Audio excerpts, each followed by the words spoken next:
Hi అండి అందరికీ. మీరు మిక్స్డ్ గులాబ్ జామ్ తినే ఉంటారు, బ్రెడ్ గులాబ్ జామ్ తినే ఉంటారు. కానీ క్యారెట్ గులాబ్ జామ్ తిన్నారా?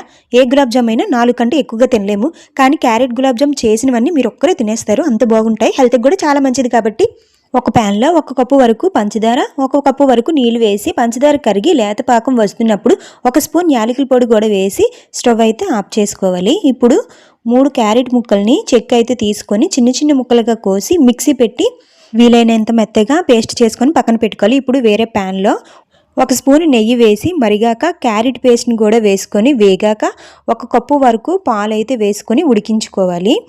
ఇప్పుడు 3 స్పూన్ల వరకు బొంబాయి రవ్వను కూడా వేసి నిమిషం అయ్యాక 1/2 కప్పు వరకు పాలపిండిని కూడా వేసుకొని ఉండలు లేకుండా 2 నిమిషాల పాటు దగ్గరికి అయినంత వరకు ఉడికించుకోవాలి. ఇలా ఉడికిన తర్వాత ఒక ప్లేట్లోకి తీసుకొని చల్లారిన తర్వాత చేతికి నెయ్యి రాసుకొని రౌండ్ బాల్స్ లాగా అయితే చుట్టుకొని ప్లేట్లో పెట్టుకోవాలి. ఇప్పుడు మరుగుతున్న ఆయిల్లో చుట్టుకున్న బాల్స్ అన్నీ వేసి మీడియం ఫ్లేమ్లోనే నెమ్మదిగా ఎర్రగా వచ్చినంత వరకు వేగించుకోవాలి.